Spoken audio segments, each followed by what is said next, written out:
unmistakable love and passion for what he was doing, for his work. And Gil's vision is to make the world a better place to work, which is fantastic, which and that led him to embark on the mission to help leaders co-create great employee experience together with their teams, which ultimately improves both the outcomes of the organization and the lives of its employees.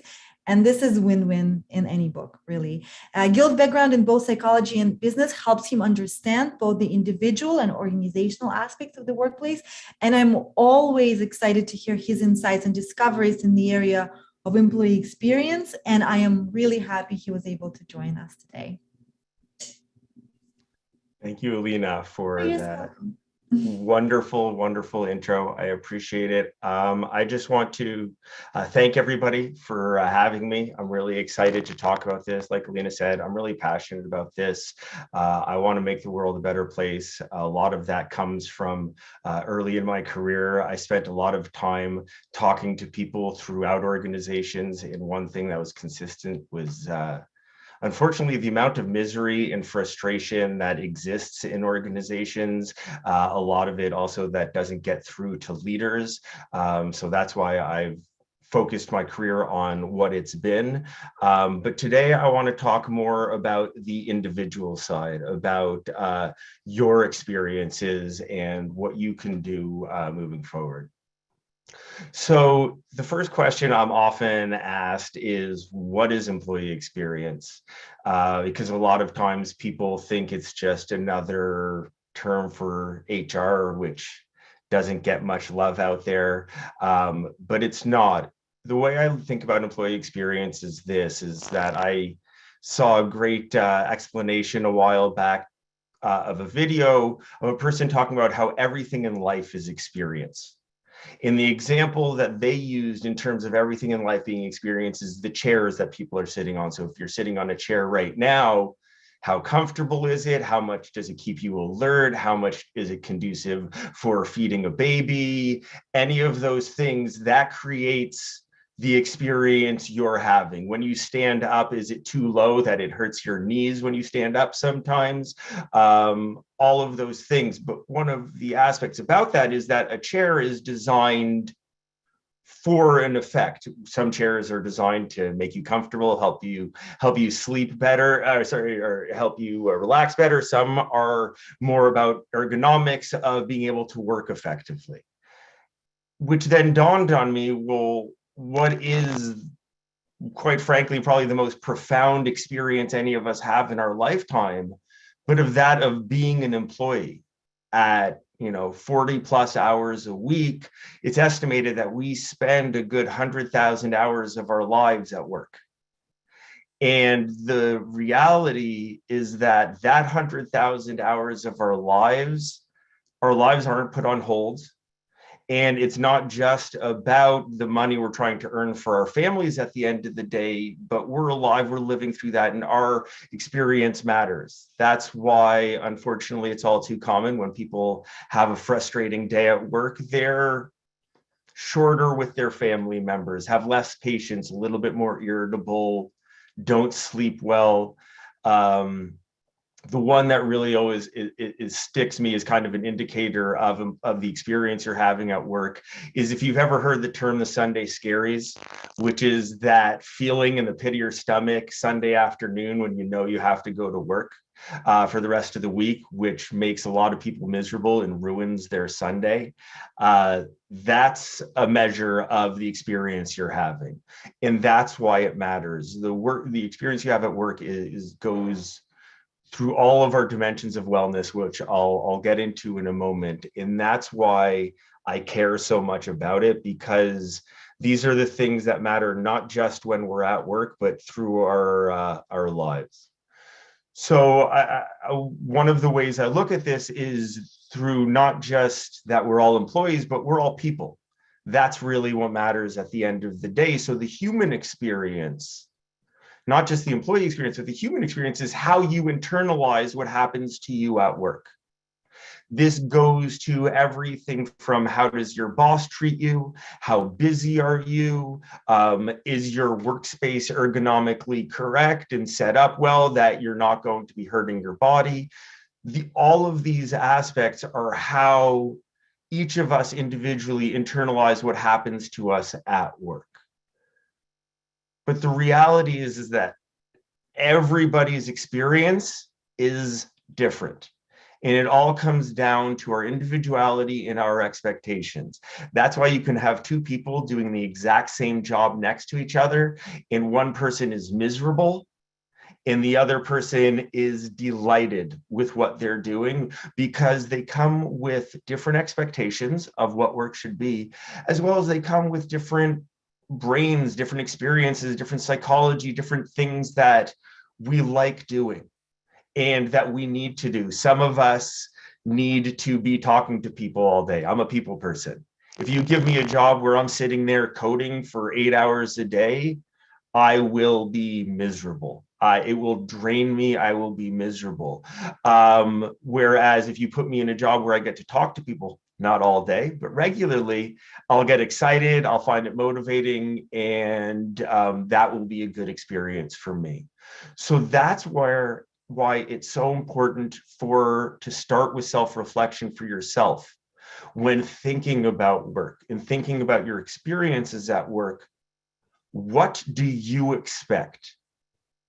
What do you need from work for it to be a positive experience? Because we hear the term work-life balance often, but the reality is that work-life balance really is all about the individual. Some people, they want, an 8-hour workday or a part-time work because they need to spend time with family, or they have an elderly parent that they have to care for. There are a wide variety of issues that no one can tell you what they are but you. No one can tell you what the right expectations, what you're looking for at work. A lot is made of the differences between the generations, between baby boomers, Gen X, millennials, and Gen Z. And that is, expectations is where they really differ, because we're all humans. We all need to be treated with trust and respect and appreciation, and we want to have a certain level of autonomy. Those things are universal. But the expectations of how work will treat you is different based on that. Gen Z especially is looking for companies that are making the world a better place. Whereas that's not as much of an expectation with earlier generations. So when it comes to your balance, it's important that you understand yourself, what you need, what you want, and what you're looking for. And I'll go more into that in a moment. One of the other ways that we experience anything is through our wellness. And there's a lot of ways of dividing this, but the way I like it is there's 8 dimensions of wellness that I got from a government agency that I really think is a good way of looking at your experience at work. So the first one is financial. First one around financial wellness, which is how much obviously money you make, but it's also what is your future prospects of growth at work? How much does it cost you? I mean, those of us in Toronto, we have commutes most often to get to work. When things are under better times, which can be really expensive. And so it's about understanding what is it bringing in, but also what does it cost you and how does it serve your wellness. Your physical wellness is how healthy your body is cared for. So when it comes to the work relationship, that has to do with ergonomics. That has to do with, am I being asked to carry too heavy of a load on the construction site? Am I given the right tools to help make sure my computer terminal is at the right height? Because otherwise, if I'm slouching, then that's bad for my health long term. These are all elements of your employee experience that, whether you realize it or not, your experience is impacting you. Your environmental wellness. That has to do not just with your physical experience, but also with the air you're breathing around you, with the noise around you. Are you given the right tools in terms of protecting your hearing, if that's required? This all impacts not just how productive you are at work, but how you feel at the end of the day. There was a great excitement about moving to open concept workspaces about 20 years ago. And then over the last 10 years, there have been a lot of articles, studies, and research that show the negative impact on people because of that type of environment. So about understanding what is your environment doing to you? Social, I mentioned, I need to be talking to people. I need to be around people. But not just that, I need relationships where there's trust, where there's commitment, where there's respect, where, there's inclusion. All of these aspects impact how socially well I feel. And again, as with all of these, it's individual. There's no saying this is the right level that's universal, but it's about determining the right level for you. Intellectual, which is about expanding your intellect, growing and learning. I've worked with a wide variety of roles over my time. This one I find varies dramatically. Some people, deep techies, I know, they feel the need to constantly learn, grow, develop. If not, they feel obsolete. So intellectual wellness for them is so key and vital. Whereas some other roles that are more about doing things efficiently and doing things right year over year and time again, because it has to do with health and safety, it has to do with patient outcomes, it has to do with legal matters, though intellectual wellness isn't always necessarily as vital to them. It's really about what matters to you. Spiritual wellness, while this is often people see this as a religious element can play a role if that's what it means to you. It's all about your own values and beliefs. This is one that causes people a lot of stress at work, because what happens is they have beliefs, they have values of how they believe the world should be, and then their leadership behaves a different way, their manager behaves a different way, peers behave a different way, which then damages a person's experience, because I now have to deal with people who live very differently than I do. Occupational wellness is about the job itself. Am I allowed autonomy? Can I do it my way? Am I given the skills, the training, the enablement to actually do it well? Because for a lot of us, one of the aspects of wellness is feeling like I did a good job at the end of the day, that I was able to come in, do my job, earn my living fairly, and go home at the end of the day. And then there's finally emotional wellness, which is around the ability to express our feelings and appreciate the feelings of others at work. This ties into a lot of the other aspects, but the key one here is around psychological safety and whether or not leadership provides people the openness to share without punishment, without fear of any negative repercussions. So, as mentioned before, human experience you have at work, that drives the quality of life you have. Each of those elements that I've listed determines, what can you afford at the end of the day? How do you feel at the end of the day? How happy are you looking at yourself in the mirror at the end of the day and say, look, this is what I've chosen to spend 40 hours a week or so of my time. Now, a lot of my work has always come from working with organizations, helping organizations improve employee experience. But earlier this year, I changed my focus to help individuals. And I put together this guide, which I believe should be emailed to everybody at the end after this call. if it hasn't been already. But it's a free guide that it's a fillable PDF so that you can just do it all on your computer. Environment is a value to me. That's something important to me. So I try to avoid having people having to print it. But this is a guide that can be used at any point. Before I started the presentation, Lori and I were talking about how useful this is in the job search. I'm personally a job seeker right now. I'm looking for a role, and I've been using this to understand myself, understand what I need, and understand how I can find a role in an organization that serves this. So before we get into questions that people have or anything, I want to take you through a few of the sections of the guide to give you an indication of what it looks like, what goes into it.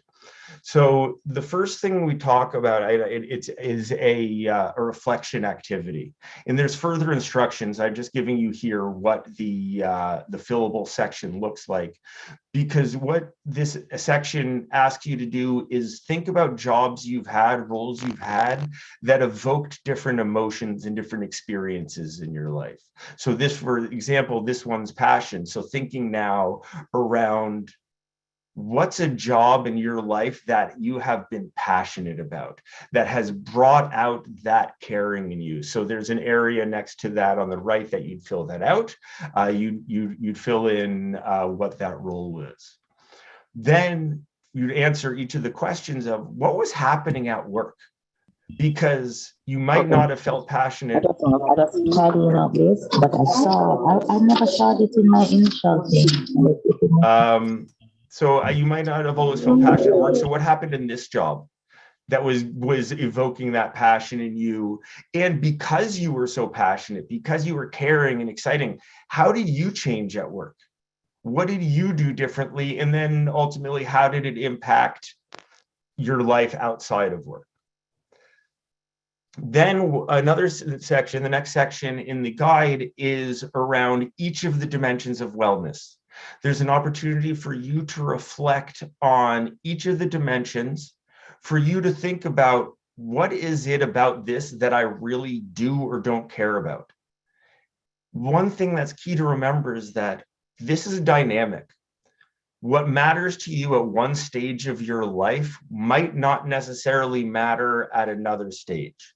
So it's helpful to continuously reflect on what your relationship with this dimension is. But to start, I give a little bit of a definition, an experience of what that dimension is like at work. And it says X factors. There's a definition in the book, so no need for confusion there, of what are some of the ways that work impacts this dimension. That's really what that section is about. Then there are a bunch of questions that give you an opportunity to really reflect and think about what you care about when it comes to that dimension. So for each of the 8 dimensions, there will be the 2 worksheets. Then once you've completed all of the worksheets, there's an opportunity for you to understand, all right, where am I at relative to this if you're in an existing role, or where could potential organizations be? So starting in the chart here, you'll get this chart, and again, it's fillable. There are drop-down menus, very easy to use. Fill out each one of how does my workplace impact this dimension? Is it a positive impact? Do I have emotional wellness, or do I need to put it a 4 where it's a toxic workplace and it's having a negative impact on me?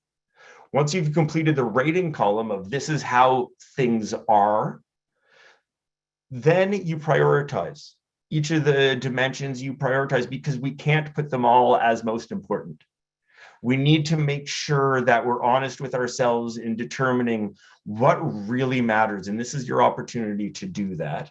So for each priority rating, you choose 2 dimensions. So most important to least important. And then you do a little math. I know it's been a long time since school for a lot of us, but I try to make the math as simple as possible. You just take the rating from priority, and that gives you your net score. A net score that's high is positive, and a net score that's low means that your your needs are not being met, in particular in a high priority area for you. I'm a visual person. I like flowchart, so this is the way I put it all together. So X factors, those are all those things at work that impact you. Behaviors of everybody around you, the tools you work with, the email system, the chair you sit on, the values and purpose of the company. All of these are the X factors that create your experience. Those determine your human experience. And as you can see, there's a little circle around it indicating that everything is filtered through your expectations. So the human experience that's filtered through your expectations, which then create your human outcomes. These are, like I was talking about, how well you sleep at night, how well you can afford your life, how are you able to exercise, do you feel fulfilled, those kind of human outcomes. And then there's the business side of it also impacts your behaviors. When you have a good experience, you're better at work, which then helps your company. But this is not the focus of our conversation today. So that top line is about what companies are looking for from all of this.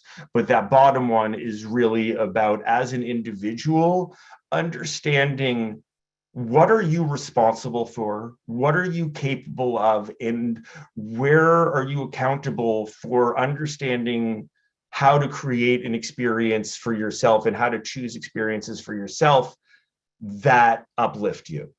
So the last question I have for everybody then is, and this is one of the keys of the guide, is what do you need to do in order to ensure that your workplace works for you?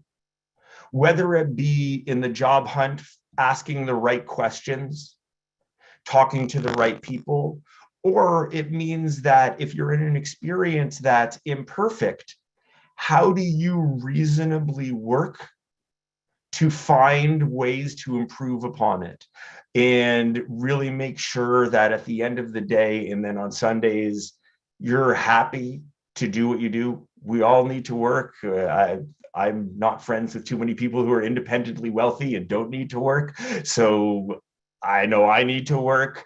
But if I'm going to spend 100,000 hours of my life somewhere, I'd rather it be somewhere where the experience serves my soul. And from the feedback I've gotten from people who have gone through this guide, that's what it's helped them do. So I'll stop sharing now and open up the floor to any questions that anybody has. Perfect, Gil. I can see that Lena's already got her hand up. So by all means, Lena. Thank you. Well, first of all, thank you so much, Gil, for being here. As usual, it's a pleasure. And as you were talking about different aspects of wellness, and you were talking about environmental aspects and noise, and it just hit me like there is some work going on outside of my window, and I'm already getting a headache. So I know that my productivity today is dropping as we speak, but it's just really important to bring up the attention to those things. And I really enjoyed the question that you asked at the end of it, is how can we actually change things? So we go through the guide, and it's fantastic, and it's a really useful self-guided self-reflection. But once we realize, okay, this is something that's really important to me, and I know my score is really, really not great, so I need to address it. So how would you recommend for somebody to approach this with their manager? So if I'm starting with myself individually, how can I start the conversation with the expectation that this is not just a one-off? there's a few negative scores there that I need to address, but let's start with this one. So that it is a very difficult question, because a lot of it comes down to who your manager is and what your relationship is with them. Because unfortunately, some of us end up stuck with managers who are not very open to feedback. And that makes things a lot more difficult in how you present it, because it's about understanding that you're presenting it not just so they know about it, but that they want to make a change. So one of the things that helps is helping them understand how you could be a better worker because you can make a change. For example, if you had sturdier windows that you don't hear the construction outside, you won't have the headache, you'll be able to concentrate better, and you'll be able to do your work more effectively as opposed to having to take a break every time the jackhammer comes out. So that is one way. It comes down to your manager understanding what they care about, understanding how to frame it in a way that it's not just here's Alina being the squeaky wheel, but here's Alina who's a human being who has a human need. Sadly, not all managers will be open to it. I will say that 100%. I've had a couple of people recognize that they needed to start the job search because of they had gotten to the point where they didn't recognize how bad it was until they reflected. One of my favorite parables is the parable of the boiled frog, which is around if you put a frog in lukewarm water and heat it up, it is, according to the parable, it gets boiled, but in reality, the frog actually is smart enough to jump out of the water, but that doesn't work for the story. So we're just going to say it gets boiled. Whereas if you put a frog in already boiling water, it will jump out.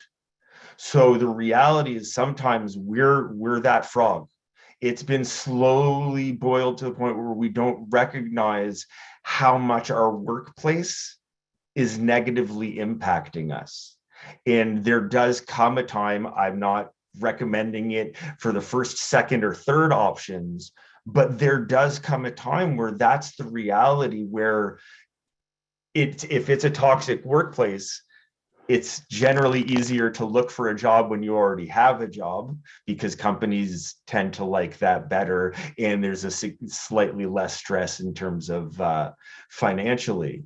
But that's what I would say is come to the manager where they are, what they care about, and frame it in that way. That can often get their ears open. Thank you so much. Thank you. Great, Gil. We have just another minute or two. I'm not sure if anybody else has a question. If you want to put your hand up or take yourself off mute. The one thing I was wondering, just in a really quick response, Gil, what percentage of employers do you feel, when you are doing your job searching and you bring up these things that are important to you, or you ask about these things, do they exist? What percentage of the employers are actually receptive to it these days? I know, sometimes there's buzzes that, you tell us as job seekers to look for it and ask for it, but how receptive are they on the other end? It's not as high of a number as I would like, but that can also be an indicator of what the experience would be if you were to join that organization. Because if you start asking them some tough questions and some frank and honest questions about what's it really like there, if they give you only sunshine or avoid your answers, then that might give you an indication of what it's actually going to be like. I will also say, thankfully, that number is growing because of changes in our society, because I'm not sure how many people have seen a lot of talk about the Great Resignation. I don't like that term, but that just seems to be the commonly one discussed. But that's the reality of it. We talked about this before I started even, about reprioritization, that there's a reprioritization of what's important, in that people are more comfortable leaving bad companies, which is now putting the onus on companies to make the change. And so is it where any of us would want it to be? No, but it's better than it was a couple of years ago, as companies recognize talent can go elsewhere. If I don't give them a good experience, if I don't answer their questions in an interview, Lori's going to go somewhere where they will, where they're going to be honest with her and they're going to fulfill her and uplift her, as opposed to me, who's just trying to fill a seat to get my job done. Yeah. Well, and especially in this day and age where so many companies are now allowing people to work virtually, the competition for good employees, I suspect, is much harder than it's ever been for people to find. It's in that US exchange rate does not help us Canadians in that fight, because I've spoken to a lot of companies who have faced that struggle, because even if we allow them to work remote here in Canada, a company who allows them to work remote in the States at the same dollar value is 20% higher. So it makes it a lot harder. Yeah, for sure. Well, thank you very much for spending your hour with us this afternoon. It's been fabulous. I look forward to receiving the handout. And I suspect, Carrie Ann, you will distribute it to everybody. So, and if anybody doesn't get it, you know how to find Carrie Ann. And Gil, as we always do at Kiwanis, what we do is, rather than speaker gifts, many, many years ago, we decided we would make a donation in the name of our speaker to the Boys and Girls Club Toronto Kiwanis, in your name, providing 40 weeks of transformative after-school literacy program. So thank you again. And thank you. That is really amazing. You know what? It's another way for us to support our legacy partner and also let you know how much we appreciate you by that contribution that we make. Well, thank you so much. I really appreciate being here and talking with everybody. My email address is on the guide. So if anybody has any questions that come up along the way, I'd be happy to answer them. But again, thank you so much for having me today. I appreciate it. Terrific. Thank you so much. And Carrie Ann, thank you so much for bringing up the upcoming events, as everybody can see. Oh, a round of applause. I can't see anybody. I think we need to change the policy. Thank you, Hugh, for your virtual applause. I think we need to have you need to come on video at least once so I can see who I'm speaking with. That will be a good reason to go back to in-person meetings.